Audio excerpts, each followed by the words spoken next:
आमची दिंडी जुन्नर मधून उत्तरेश्वरी देवस्थानापासून निघते. दिंडीचं नाव शांतिनाथपायी दिंडी सोहळा, दिंडी क्रमांक 24. आमची दिंडी वटपौर्णिमेच्या दुसऱ्या दिवशी निघते आणि जेव्हा देऊवरून तुकाराम महाराज निघतात त्यांच्या मागे आमचा पालखीच्या मागे आमचा 24वा नंबर आहे. मग आम्ही त्याच्या मागे 24 नंबरने निघतो आणि आमचा जे पंढरपूर ठाणं आहे ते सरगम टॉकीच्या जवळ आमचा ठाणं आहे आणि मठ आहे आमचा मेकॅनिकल चौकात. आणि आम्ही आता जवळजवळ तिथे 400 ते 500 लोक जमा होतात. आता ही दिंडी निघालेली आहे, ही नारायणगाव मार्गे, खेड मार्गे, चाकण, भोसरी असं करून तुकाराम महाराजच्या पालखी मागे आम्ही जातो. आणि आता आमच्या दिंडीचा भरभराट होत आहे. भरपूर माणसं वाढलेले आहेत. आमच्या या जुन्नर तालुक्यातील जे पंचकृषी आहेत, मल्लावाडी, कुमशेत, नेटवड, गोळेगाव, सुराळे, वरचा वाडा, खालचा वाडा, बोताडे, इथे भरपूर लोक आमच्या दिंडीत सहभागी होतात आणि आनंदाने सहभागी होतात. आणि आमच्या दिंडीचा 48 वर्ष आहे. जुन्नर पासून निघतो तेव्हा जुन्नर मधील काही भाविक आणि जुन्नर पासून तर पंढरपूरपर्यंत असंख्य भाविक आम्हाला मदत करत असतात आणि आम्हाला सेवा पण देत असतात. त्यांचे आम्ही उत्तरेश्वर पायी दिंडी सोहळ्यातर्फे आभार मानतो. आमच्या दिंडीत या दिंडीत लहानापासून मोठ्याचा सगळ्यांचा सहभाग आहे आणि ते आम्हाला मदत करत असतात, सेवा करतात.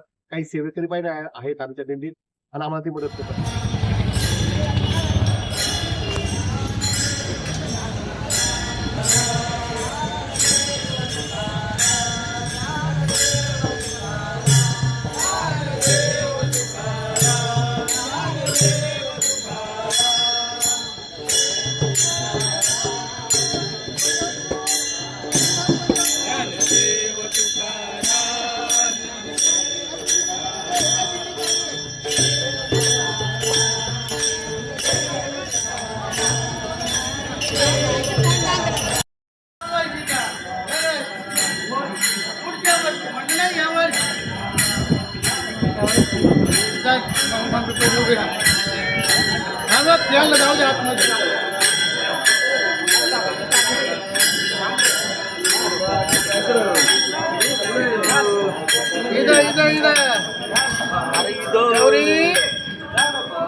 जय सावता.